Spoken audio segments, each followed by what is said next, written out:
Messieurs et dames, très heureux de vous retrouver dans le cadre de ces grands rendez-vous.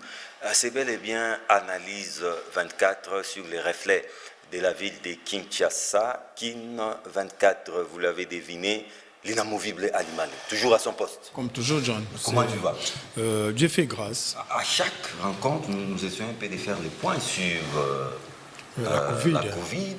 J'ai suivi récemment le ministre qui a encore insisté sur les gestes barrières. Bien sûr, c'est-à-dire on maintient les caps, on contrôle la maladie, mais cela n'exclut pas le respect, comme nous le rappelons toujours, le respect des gestes barrières, parce que c'est l'unique moyen par lequel... Et surtout les maintiens du couvre-feu. Surtout ça. N'en déplaise à certains. Surtout vous. Merci d'être là, Ali Malé. Notre invité n'est plus à présenter, il s'appelle Dédé Moupassa.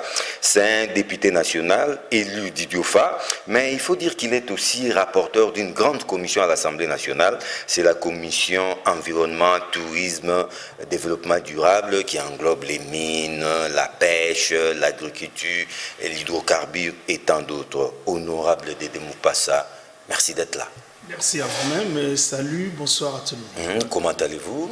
Très bien. Je l'ai dit, élu d'Idiofa, quelles sont les nouvelles de vos élus du côté du gouvernement? Mes élus ou mes frères d'Idiofa, on est toujours dans ces malheurs que connaît la République, bien sûr, qui ne démarre pas encore. Tout est au point zéro.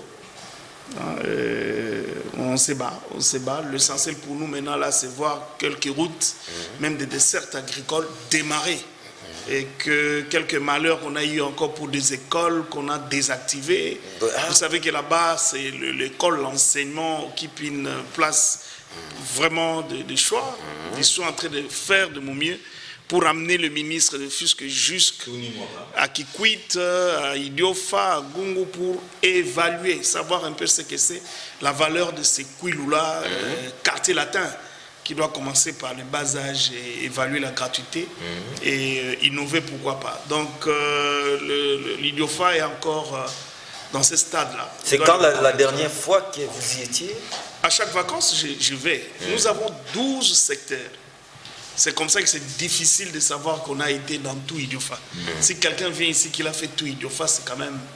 Il faut dire bravo. Non, pas menteur, il faut dire bravo. C'est un brave, c'est un héros. Parce que c'est pas facile. C'est pas facile. D'abord avec des problèmes de route. S'il y avait même des aérodromes, on pouvait prendre des petits porteurs des avions. Aucun aérodrome? Il n'y a pas. Mais le Premier ministre vient de lancer un exact, et il a lancé parce que nous sommes allés le voir en caucus du Kouilou pour lui dire que rien ne démarre chez nous. Et il a pris conscience parce que c'était dans son programme et c'est ce qu'il a pris comme engagement. Mais ça doit se faire comme ça. Ça ne doit pas être automatique. Derrière lui, il y a des gens qui les suivent, qui les rappellent, ou ça doit être automatique. Nous devons conjuguer ensemble. On ne peut pas lui laisser seul. Ce n'est pas qu'il était distrait, non. Il a rangé. Avec quelle recette il devait faire il y a quelques mois passés. Maintenant, là, il a les recettes qu'il faut. Il a monté un tout petit peu le finance publique. Donc aujourd'hui, il a un peu de moyens pour faire de manœuvres pour quelques œuvres au niveau d'arrière-pays. Donc c'est comme ça qu'il se lance dans ce vaste programme qu'il avait déjà prévu. Ce n'est pas du nouveau. Que tout doit commencer à la base pour accompagner le chef de l'État dans sa vision de voir le milieu rural prendre quand même un essor de développement, surtout en ce qui concerne les routes de dessert agricoles, l'électricité, l'électrification, l'eau et les sanitaires. Et nous ajoutons l'école, parce que pour nous, l'école, c'est ça notre... Tout à fait, pas parce que vous insistez sur... Quand nous faisons cette émission, il y a une sorte de confusion. Controverse. Donc, confusion, controverse, bras de fer pour certains, entre l'État, les ministères de l'EPST et l'Église catholique sur fond des écoles conventionnées catholiques en cause la gratuité de l'enseignement. Cette confusion laisse penser ou dire à certains que la gratuité de l'enseignement a été très mal pensée. Il ne serait pas honteux de faire une sorte de rétropédalage pour très bien les préparer. Qu'en pensez-vous? Pour un État, trop pédalage sur des individus, pour un État, un engagement On reste. est allé trop vite en besogne. J'ai dit pour un État, un engagement reste. Même s'il y a des couacs. C'est constitutionnel, Oui. le gouvernement doit se prendre en charge et c'est ce qu'il est en train de faire. Et il va trouver tout ce genre de problèmes parce que les intérêts divergent. Aujourd'hui, je pense qu'il y a des avancées. Parlons des avancées et allons de l'avant. Je pense que c'est ce qui est nécessaire. Mais ce sont nos enfants qui en pâtissent. Parce 3 que ans après, les cours ne sont plus réguliers. Ces constats-là, il y a des ruptures. ce n'est pas du nouveau. Ça perturbe, Ce que là. vous dites là n'est pas connu de l'excellence. c'est les enfants qui en Ce payent que les vous plus dites lourds là tributs. n'est pas nouveau à qui que ce soit. C'est ça nos problèmes. Est-ce qu'il Mais faut- le il faut gouvernement doit s'habituer prendre avec? sa responsabilité. C'est ce que je vous dis. Matin, midi, soir, chacun dans son cercle de décision. C'est sur ça que nous devons travailler pour que ce qui est dans notre constitution soit effectif. Mais il y a les Donc, préalables pour ça.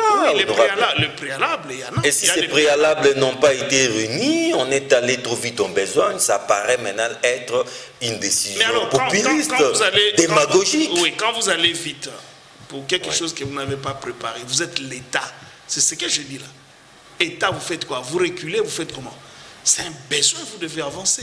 Ça fait partie des difficultés qu'on rencontre. Avancer, faire une sorte de forcing. Non, comment forcer? L'État ne force pas. L'État est appelé à travailler, à répondre aux besoins de la L'État population. s'impose, Et il doit s'imposer. même s'il doit marcher sur les droits acquis. On doit distinguer la différence sur les initiatives étatiques et les initiatives privées. L'État, c'est cette responsabilité-là même. Mais ces responsabilités ne doivent pas, comme le disait Dieu, ne doivent pas être préparées, bien Mais non, planifiées. l'État, en quand amont. je dis responsabilité, l'État a tout un ministère de plan. C'est pas pour Ouais, rien. ouais. On Ça doit n'a pas été planifié, oui. On doit planifier toute la vie de chaque individu. En ce qui est la charge de l'État. Sécuriser, loger, la santé, tout ce que vous voulez. Mais l'état de notre pays, que ce soit sur le plan des infrastructures, vous le savez, sur le plan des finances publiques, vous le savez, parce qu'il y a un problème de moyens qui se pose à gauche, à droite aussi. Mais il faut commencer quelque part. Moi, je pense que c'est encourageant qu'on avance dans une même compréhension. Pas de blocage, pas des incompréhensions. Autour d'une table, je pense qu'il y a des avancées. Travaillons sur ces avancées et ce qui nous différencie un peu, c'est des choses qu'on doit voir derrière nous.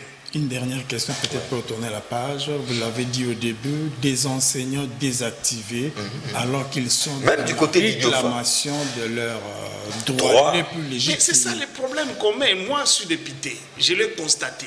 Je l'ai mis sur la table du ministre. Ce n'est pas nouveau, c'est ça mon travail. Je l'ai fait, j'attends qu'il puisse répondre. Je vous ai dit, je l'invite.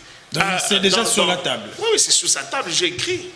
Et maintenant, on doit le tirer vers les intéressés pour voir aussi ses difficultés et comment il va remédier à cela. L'objectif pour nous, c'est de voir nos enfants étudier dans de bonnes conditions, Oui. mais pour quelle durée et quel est le plan, comme vous le dites là, pour mettre les enfants dans la situation acceptable de tout le monde. Dans ces standards-là, je veux dire. Je rappelle que nous recevons l'honorable Dédé Moupassa, élu du territoire d'Idiofa. Alors vous êtes un député national, un politique. À l'Imalé, le processus électoral a déjà pris un autre virage. Bien sûr. Depuis que Denis Kadima a été effectivement installé, parce que la remise et reprise a déjà eu lieu avec Corneille Nangaa. Mais honorable, on voulait quand même connaître votre observation, votre lecture de ces processus. Depuis que ça a commencé jusqu'aujourd'hui, ça ne fait pas l'unanimité. Aujourd'hui, une bonne frange de la classe politique, y compris même les clergés, il y a la Sainte-Cour, il y a les CC qui ne sont pas d'accord avec ces choix portés sur Kadima. Pour preuve, le 6 novembre prochain, ils seront dans la rue. Quelle est la lecture de l'honorable Dédé Moupassa? Oui, moi je dis, nous sommes dans une démocratie, hein, libre à eux. Mais, libre à eux, mais il faut procéder démocratiquement aussi. C'est-à-dire? Mais il y a des instances, quand vous n'êtes pas d'accord sur une décision, allez à la Cour de cassation, à la Cour constitutionnelle, il y a des cours, non? Kabila fait un travail de mettre En place. tous les espaces judiciaires en place. Maintenant, servons-nous de ça. Si vous n'êtes pas d'accord sur une ordonnance présidentielle, réunissez les éléments qu'il faut aller attaquer le président de la République. au niveau de la Cour constitutionnelle. C'est ça la démocratie. C'est ça l'état de droit. Peut-être au Conseil d'État. Oui, pourquoi pas. Et pourquoi on va interdire quelqu'un de son opinion, de ne pas être d'accord avec vous? C'est même la beauté de la démocratie. La beauté de la démocratie, c'est aussi le respect des faibles, c'est-à-dire vous écrasez le respect, la considération. C'est pas les passages en force. Est-ce qu'il faut écraser ces faibles au nom de la démocratie? Mais c'est comme ça que le maillon faible, quand il se sent écrasé, il doit aller à la justice. La justice n'a pas de faible, n'a pas de fort. Je pense qu'on s'est mis d'accord sur ça. Donc moi je soutiens que ceux qui se sentent vexés, ceux qui estiment que ce processus n'a pas été respecté. Parce que la procédure a vexé même les sociétaires de l'Union sacrée. C'est vous qui Cas d'Ensemble pour la République. Ils ont dit ça où? Ils ont dit ça où? Il y a une déclaration? Non, mais vous. Il n'y a pas encore une déclaration, mais ils ont lancé. Il y a peut-être vous qui ne le savez pas. Pardon? Tout le monde sait que Moïse Katumbi n'est pas du tout d'accord. Il a même parlé d'une ligne rouge. Vous connaissez un seul politicien qui est d'accord? Qui est d'accord dans les sphères congolaises aujourd'hui. Vous connaissez une seule formation politique qui est d'accord sur ce qu'il a. IDPS veut avoir tout comme parti politique. Il s'est battu 36 ans. Il veut avoir le chef de l'État, le Premier ministre, le président de la Cour constitutionnelle. Partout. Il veut gérer. C'est de leur droit. Ah bon? PPRD veut aussi avoir tout ça pour gérer. Mais c'est impossible en RDC. Comme ça devient impossible en RDC, personne n'est content. Personne est satisfait à 100%. Donc, pour dire qu'il doit avoir toutes des inquiétudes. Mais mon parti souhaiterait, moi je suis le fidèle, je souhaiterais avoir aussi autant de députés, mais ce n'est pas encore arrivé. Je regarde, j'attends mon tour aussi. Il y en a autant comme ça. Donc, des inquiétudes des hommes politiques dans les contextes congolais, chacun a des murmures, soit à l'intérieur de leur parti, soit dans leur convention, soit dans une alliance. Alors qu'un groupe puisse trouver qu'il ne trouve pas sa place, ce n'est pas du nouveau. Mais quand les problèmes intéressent même l'extérieur, les partenaires d'État et de la RDC, c'est ce qu'on appelle la communauté internationale qui joue. Mais non, mais la communauté internationale est aussi une partie de gestion au quotidien de nos pays. La communauté internationale, par des traités que nous signons, par les intérêts qu'ils ont aussi au Congo. Ils sont aussi partis comme tout le monde. La communauté internationale veut avoir tous les dirigeants congolais. Ils veulent mettre un président qu'ils veulent, ils veulent mettre des dirigeants, ils veulent exploiter de l'or, des diamants, la forêt, tout ça. Ça, c'est la communauté internationale. Donc, dans cette dialectique-là, chacun tire de son côté et ainsi en fonction de ses intérêts. Il doit quand même y avoir l'équilibre de force fait que nous devons nous respecter mutuellement. Et dans ce respect, nous allons vers l'essentiel sur les accords que nous signons. Ce qui reste là, c'est des choses naturelles qui peuvent arriver dans un parti politique qui n'a pas tout. Qui n'a pas tout. C'est normal que ça se passe comme cela. Mais honorable Dédé Mopassa, à cette allure, nous assistons déjà à des tensions, si pas une crise préélectorale. Est-ce que vous ne craignez pas que tous les processus soient déjà plombés, soient grippés et risque de dégénérer? Est-ce que la crise post-électorale de 2018, vous l'avez vidée? Non, mais cette fois-ci, c'est préélectoral. Alors, pour dire que ça s'annonce très mal. Le post et le pré. Comment ça, mon cher? Mais nous irons de crise en crise. C'est la vie politique à la congolaise. À la congolaise. C'est la vie politique à la congolaise. Pourquoi? Qui n'est faite que des crises. Ne comparez pas ça. D'ailleurs, ça va arriver bientôt en France. D'ailleurs, ça arrive déjà.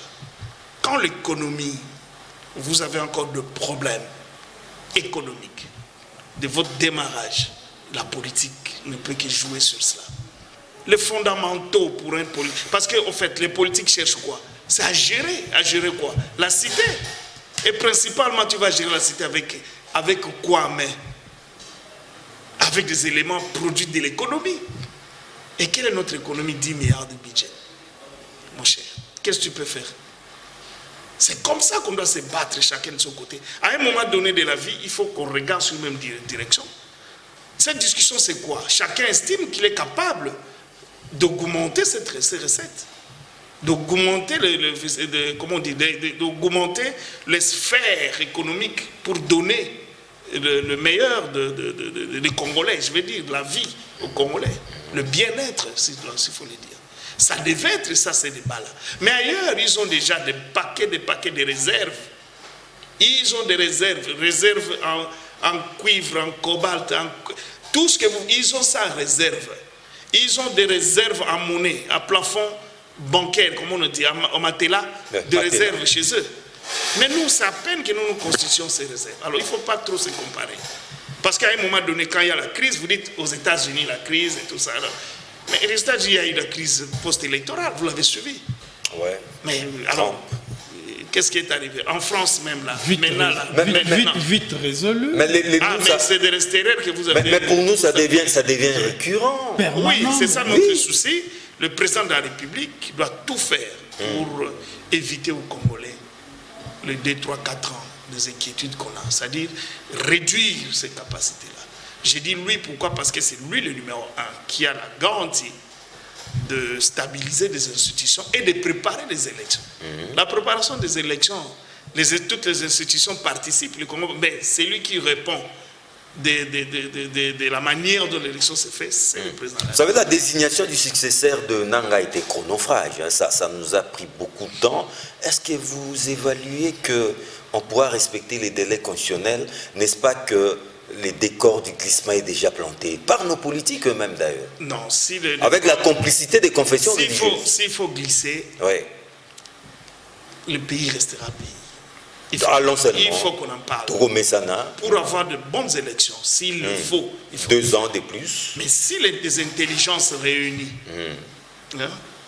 en consultant Nanga, Kadima, avec les Ronsards, sont des intelligences du pays.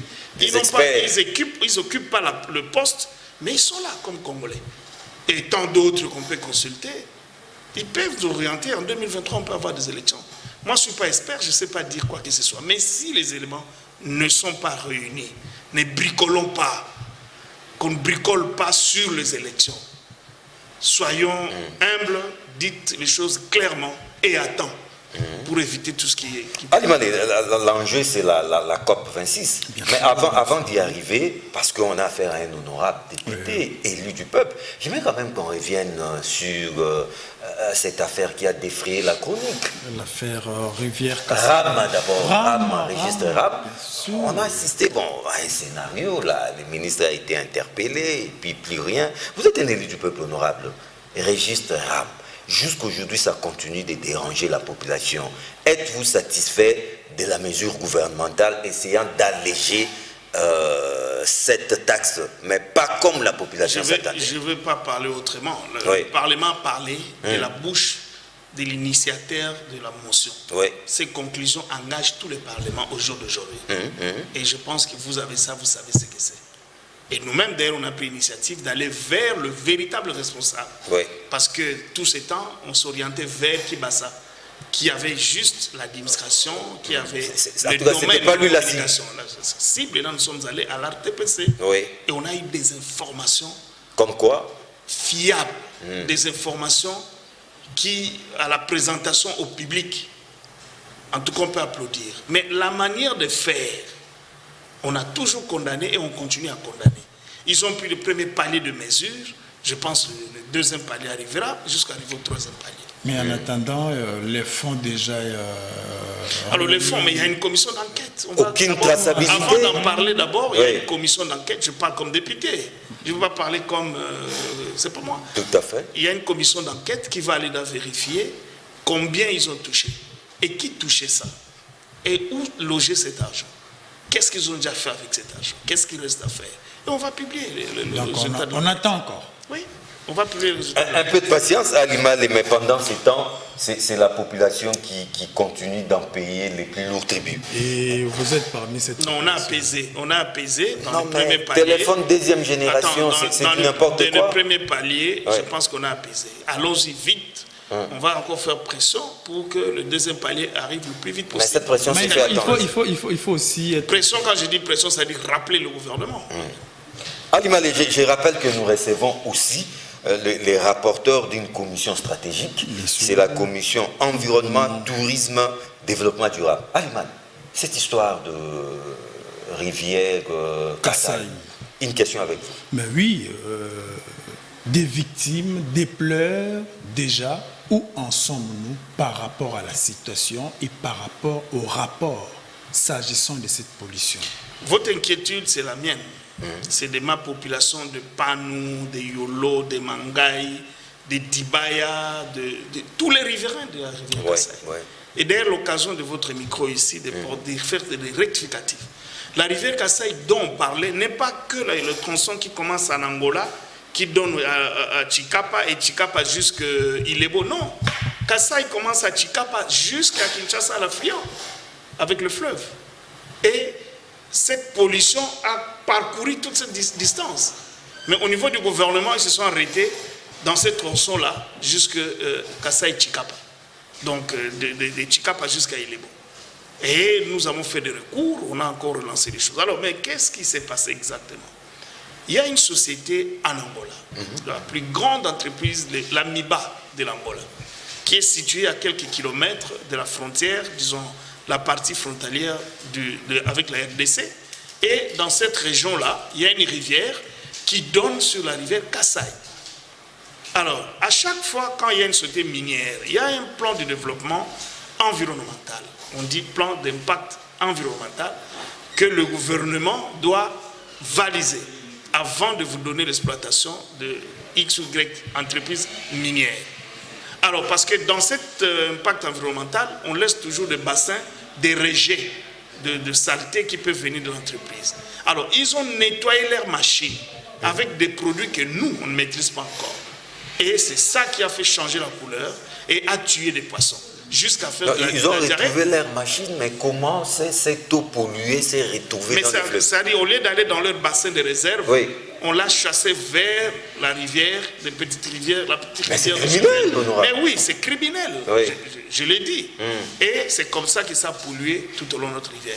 Mais le Congo s'est réservé de bien traiter les droits, et on est passé par la diplomatie. Et passé par la diplomatie, vous avez vu, il y avait des travaux dernièrement. J'ai eu la chance d'assister à cette réunion entre le VPM d'ici et le ministre des Affaires étrangères, disons le ministre des Affaires extérieures de l'Angola, et même le PDG de cette société-là. On leur a dit des choses en face. J'étais avec le collègue Guy Mafuta, qui lui représentait les intérêts de Chikapa, et moi, les intérêts du Kwilu, Idiofa d'une manière générale, parce que les riverains de toutes ces cités que j'ai citées sont dans la circonscription d'Idiofa. Et aussi, c'est de Maïndombe, parce que Oshwe et au-delà de Oshwe, ils ont été attaqués aussi, mais à des degrés différents, bien sûr. Donc, nous sommes à ce niveau. Il y a une commission paritaire qui... Angola-RDC. Angola-RDC, rien que pour ça qui sera constituée, pour qu'on nous dise exactement, parce qu'eux, ils ont publié sur leur site comme si le produit qu'ils ont mis n'était pas toxique. Si les poissons sont morts, ils sont morts de l'asphyxie. Peu importe, mais ce sont des tueries. Et les riverains utilisent aussi cette eau-là. Donc, en fait, c'est encore une ouverture, je ne peux pas trop en dire. On va se retrouver encore avec les Angolais pour voir maintenant là le dédommagement, comment on va apporter des correctifs et arranger l'avenir, voir dans les prochains jours comment cette usine. Mais en attendant, c'est quoi l'essor des riverains qui sont malades, qui sont victimes aujourd'hui? Il y a quelques mesures. Et l'état de la rivière. L'état de la rivière s'améliore. S'améliore, mais nous avons encore des réserves de demander à la population de consommer ça directement. Parce que les études menées de notre côté... Ils n'ont que ça. Non, ils n'ont que ça. C'est comme ça qu'on lance l'appel au gouvernement tous les jours de pallier, d'être ouvert, d'aller mettre le forage, d'aller arranger la situation d'eau tout au long de cette rivière-là, en attendant qu'on puisse trouver des solutions. C'est vrai qu'on a amené des petits colis, mais qui ne représentent rien du tout. Qui parfois n'arrivent pas aussi. Le ministre des Affaires sociales, à qui on a demandé de revoir cette histoire, parce que tout le pays a le regard sur la situation des gens de chez moi, des amis, et que ce soit de Chikapa ou de l'Idiofa. Quand je veux dire l'Idiofa, les riverains de la rivière Kasaï, Ilebo et Oshwe, pourquoi pas. Ali Malé, direction Glasgow, en Écosse, au Royaume-Uni, où se réunissent plusieurs dirigeants du monde, notamment une vingtaine de chefs d'État africains, notamment le président congolais Félix Tshisekedi Chilombo, en cause les réchauffements climatiques. Honorable Dédé Mopassa, il serait question de parler climat. Et à ce titre, la République démocratique du Congo en particulier, l'Afrique, ont un très grand rôle à jouer. Alors, l'honorable Dédé Mopassa, vous qui êtes rapporteur de la Commission Environnement, Tourisme et Développement Durable, qu'est-ce que les Congolais peuvent attendre de cette conférence des partis dans sa 26e édition? D'abord, il faut dire que les Congolais doivent savoir, nous devons faire un effort comme gouvernement, comme dirigeant, d'expliquer aux Congolais quels sont les problèmes qui nous arrivent. Voilà. Quand on dit les problèmes climatiques, c'est quoi exactement? Tout à fait. Réchauffement climatique. Dans ces problèmes de climat, le premier responsable, c'est l'homme. Le premier bénéficiaire aussi, c'est l'homme, mais l'homme du monde. L'homme du monde. Mais dans cette catégorie, il y a des hommes qui ont abusé, qui ont détruit la nature. Dans le fait qu'un homme, pour vivre, il a besoin d'expirer l'oxygène et il dégage le carbone. Et en face de lui, il y a l'arbre qui dégage le carbone et qui dégage l'oxygène et qui encaisse le carbone. Dans cette relation-là, c'est comme ça que nous vivons en bonne santé et que même au niveau des écosystèmes, l'eau qui est encore souterraine. C'est quoi, à un moment, vous avez lancé la campagne de reboisement. Des reboisements. Voilà, c'est ça même le sens du reboisement. Mais maintenant, notre responsabilité, notre technique agricole ne tient pas compte de ces problèmes de pollution. Nous coupons les arbres comme nous voulons pour s'aimer les maïs. Nous coupons les arbres pour faire des makala. Pour nous chauffer. Pour nous chauffer. Et c'est avec ça que nous préparons. Mais il y a des gens qui ont détruit le monde, qui nous disent attention, si vous videz toutes ces forêts, ça sera la disparité du monde. Mais à qui la faute? L'homme ne saura plus vivre dans cet environnement terrestre. C'est là le problème. Et c'est ça la conférence des partis. Les gens se sont réunis pour dire au niveau des Nations Unies, pour dire réfléchissons sur ces problèmes de climat. Depuis 1992. Et dans cette histoire, la destruction mondiale a laissé une partie non exploitée. Jusque-là, c'est la forêt équatoriale, la forêt Amazon et d'autres forêts du monde. Oui. Et vous savez que dans la forêt, il y a la biodiversité. Vous savez, si je ne sais pas de quel coin vous êtes, les chenilles.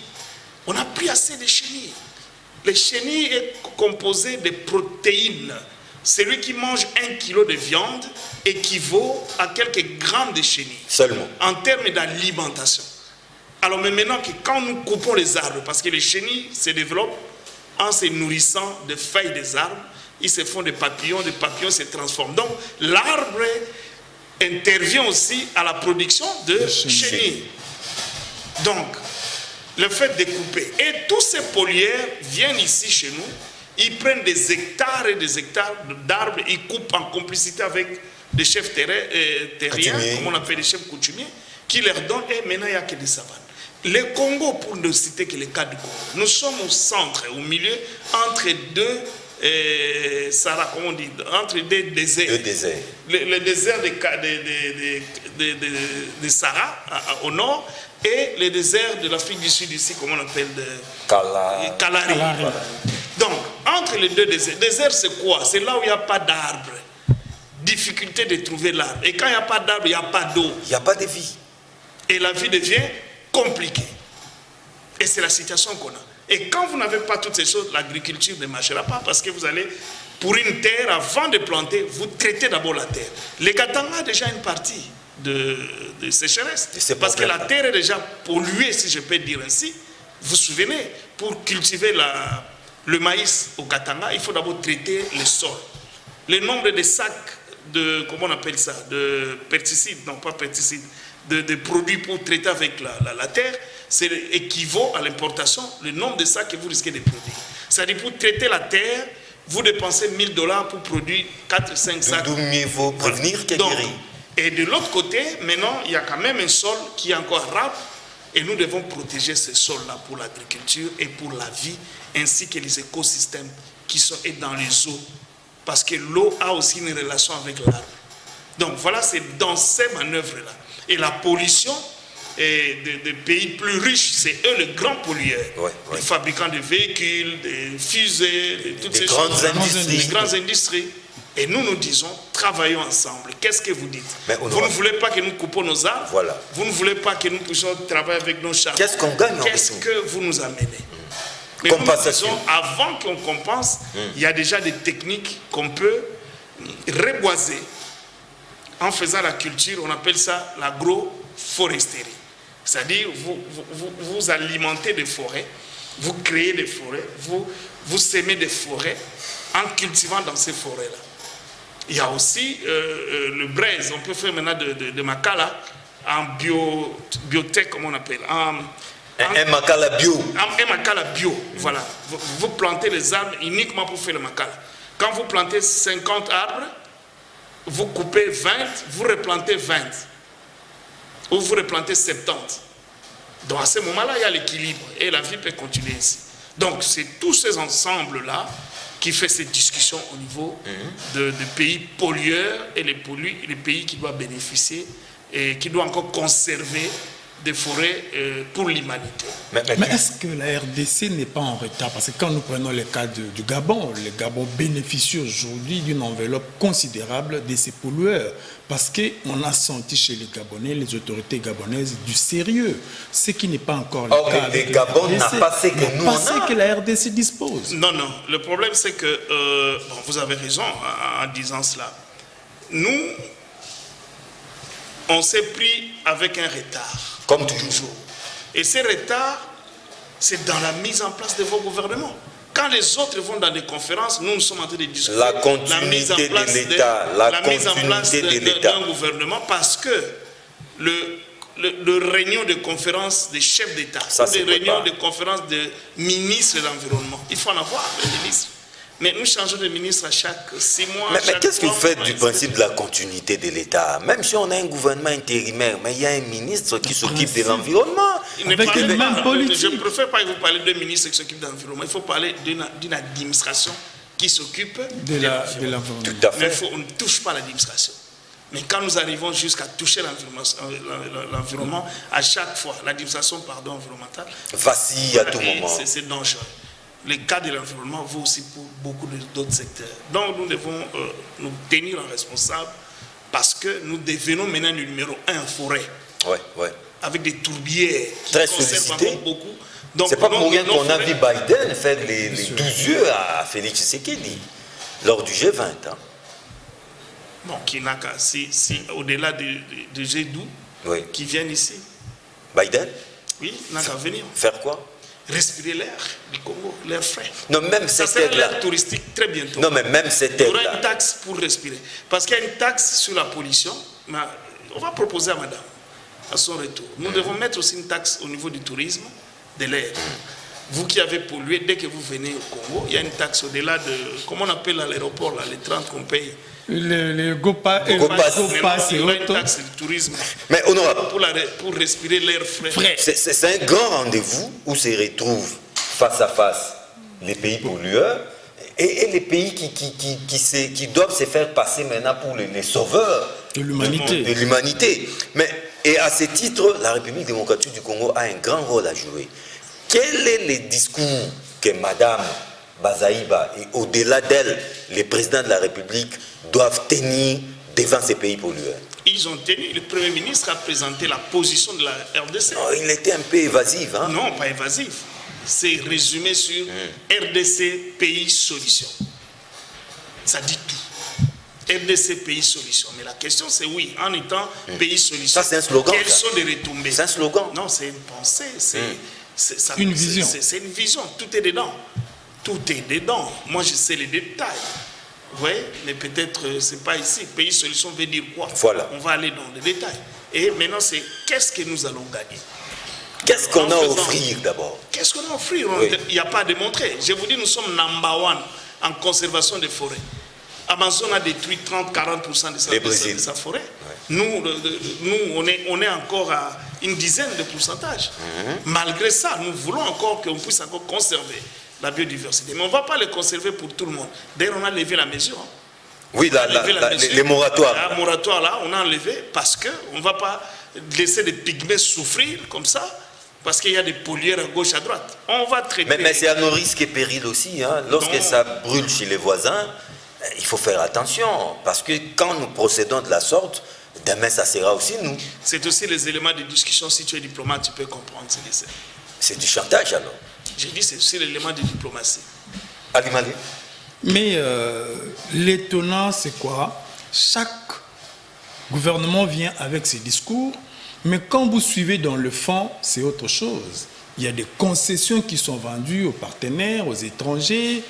Est-ce que les députés que vous êtes, vous suivez de près, prenons le cas de ce qui s'est passé récemment à l'Est, il y a des concessions vendues qui ont poussé les défenseurs de l'environnement à monter sur le créneau.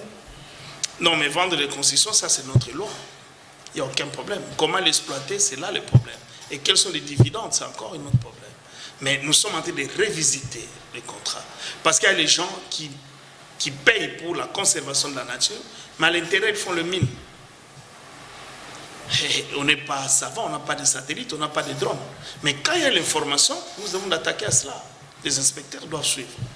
Quelqu'un qui a demandé pour reboiser. C'est vrai, il est en train de reboiser, mais il est en train de couper des bois rouges, qui sont des bois d'espèces qu'on retrouve qu'au Congo. Alors tout ça, ça demande à ce qu'ensemble, nous regardons dans la même direction pour aller examiner et révisiter ces contrats. Donner à qui nous donne les dividendes. Et ces dividendes, c'est ça qui va arranger de l'autre côté les hôpitaux, reconstruire quelque chose de nouveau de Mama Emo. Est-ce que vous estimez que ces messages-là passent? Parce que dans notre pays, il y a toujours un problème de communication. Est-ce que vous sensibilisez assez? Les Congolais sont-ils au courant de ces enjeux-là? Non, je ne pense pas. Et ils vont savoir plus au retour de madame, parce qu'à ce moment-là, on va vous mettre en profit. Et le ministre, on a un ministre d'information. C'est à sa charge, ministre de l'Information et de la Communication. Que ce soit des lois, que ce soit les décisions du gouvernement, c'est à lui. Parce que mon peuple périt par l'ignorance. C'est à lui de savoir transmettre cela. C'est constitutionnel. D'ailleurs, je prépare une question orale pour lui. Quels sont les mécanismes qui met en place? Quand le ministre... Madame Bazaï. Communiquer jusqu'à mon village. Non. Ah, mais Patrick Mouyaya. Quand le ministre n'arrive pas, ne répond pas positivement aux attentes, les députés que vous êtes, vous observez, vous initiez des choses qui n'arrivent pas au bout, vous n'avez pas aussi la part de responsabilité? Qui n'arrivent pas au bout, comment? C'est-à-dire, vous trouvez que ce ministre était compétent, il ne répond pas aux attentes, mais il n'est pas mis en difficulté, il n'est pas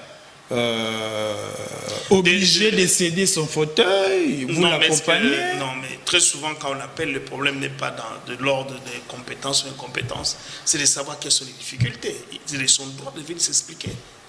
J'ai encore une question écrite ici, là, qui va. J'ai vu déjà le ministre répondre sur les lignes pour le JCRS. Ça, demain, déjà, je suis en train de pousser. Le ministre doit venir nous expliquer un peu avec les amis de l'OCC. Vous en faites aussi un fonds de commerce. Pas des résultats. Les amis de l'OCC. Pas des résultats, des interpellations qui se terminent par la mise en place des commissions. Je suis en face de quelqu'un s'il convainc. S'il convainc, vous faites quoi? Vous les chassez parce que vous l'avez interpellé? Dans le même ordre, Didier Alimalé, les mardis derniers, les DG de l'ICSN, la conservation de la nature, étaient devant les députés nationaux. De quoi il s'est agi? Oui, vous savez, dans le parc Opemba, à côté là-bas, vers Kyogo, si je me situe bien, il y a un Congolais qui profite de la loi congolaise où on a libéralisé les domaines de l'énergie, qui a fait une centrale une centrale bio, si je peux le dire, de l'énergie qui vient d'eau. Une centrale bien équipée de 160 MW, quelque chose comme ça. C'est énorme, il va aider les miniers, il va aider la région, ainsi de suite. Mais il y a un monsieur là avec son ONG qui crie, il dit non, mais on a fait la centrale dans le parc de Opemba. Je ne sais même pas son problème, c'est quoi. C'est la situation géographique de cette initiative. La situation géographique. En attendant, le même monsieur, parce que c'est un Européen, avec d'autres groupes, dans l'autre Garamba, ou c'est pas moi l'autre, ils ont fait la même chose. La même chose là-bas. Ils vendent sans problème de courant là-bas. C'est une concurrence déloyale. Parce que c'est un Congolais. Et alors nous, on pouvait dire, ok, quel est le problème? On voulait savoir c'est quoi le problème.